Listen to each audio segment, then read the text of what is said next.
വിവിധ ആവശ്യങ്ങൾ ഉന്നയിച്ച് ആദിവാസി ക്ഷേമ സമിതി AKS കാസർഗോഡ് ജില്ലാ കമ്മിറ്റിയുടെ നേതൃത്വത്തിൽ കാഞ്ഞങ്ങാട് താലൂക്ക് ഓഫീസ് ഉപരോധിച്ചു.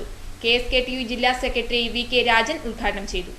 ഭൂമിയില്ലാത്ത എത്രയോ കാലങ്ങളായിട്ട് നമ്മുടെ സംസ്ഥാനത്തിനകത്ത് ജീവിക്കുന്ന ഒരു സെന്റ് ഭൂമി പോലും സ്വന്തമായിട്ടില്ലാത്ത 10,000-കണക്കിന് വരുന്ന പാവപ്പെട്ട ദുർബല ജനവിഭാഗത്തിലെ ആളുകൾക്ക് അവരുടെ ഏറ്റവും പ്രധാനപ്പെട്ട ആവശ്യമാണ് ജീവിക്കണമെങ്കിൽ, ആ ജനിച്ച മണ്ണിൽ ജീവിക്കാൻ കഴിയണമെങ്കിൽ തീർച്ചയായിട്ടും അവർക്ക് സ്വന്തമായിട്ട് ഭൂമി ഉണ്ടാകണം, ആ ഭൂമിയിൽ വീടുണ്ടാകണം, അവരുടെ വൈദ്യുതി ഉണ്ടാകണം, അവരുടെ മറ്റാവശ്യമായിട്ട് അടിസ്ഥാന സൗകര്യങ്ങൾ ഉണ്ടാകണം എന്നുള്ള ഒരു മനുഷ്യന്റെ സ്വപ്നം സാക്ഷാത്കരിക്കുന്നതിന് വേണ്ടിയിട്ടുള്ള നിലപാടുകൾ ഇടതുപക്ഷ ജനാധിപത്യ മുന്നണി ഗവൺമെന്റ് സ്വീകരിച്ചതിന്റെ ഫലമായിട്ടാണ് 1 ഏക്കർ വീതം ഭൂമി വ്യത്യസ്തമായിട്ടുള്ള പ്രദേശങ്ങളിൽ ഈ കേരളത്തിനകത്താകെ വിതരണം ചെയ്യാൻ ആവശ്യമായിട്ടുള്ള ധീരമായ നിലപാട് ഇടതുപക്ഷ ജനാധിപത്യ മുന്നണി ഗവൺമെന്റ് സ്വീകരിച്ചിട്ടുള്ളത്. ഇത് കണ്ണൂർ ജില്ലയിൽ പോയാൽ നിങ്ങൾക്ക് കാണാൻ കഴിയും.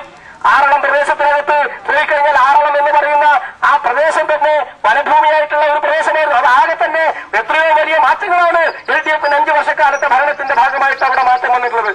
പട്ടികവർഗ കുടുംബങ്ങൾക്ക് 1 ഏക്കർ വീതം ഭൂമി നൽകുക, സൗജന്യ ചികിത്സാ പദ്ധതി നിലനിർത്തുക, വിദ്യാഭ്യാസ ആനുകൂല്യങ്ങൾ യഥാസമയം നൽകുക, അർഹരായ കുടുംബങ്ങൾക്ക് വീട് നൽകുക, പട്ടികവർഗ സംവരണം 10% വർദ്ധിപ്പിക്കുക, പട്ടികവർഗക്കാരുടെ കാർഷികേതര വായ്പകൾ എഴുതിത്തള്ളുക, ഭവന ധനസഹായം 5 ലക്ഷം രൂപയാക്കുക തുടങ്ങിയ ആവശ്യങ്ങൾ ഉന്നയിച്ചാണ് AKS കാസർഗോഡ് ജില്ലാ കമ്മിറ്റിയുടെ നേതൃത്വത്തിൽ താലൂക്ക് ഓഫീസ് ഉപരോധിച്ചത്.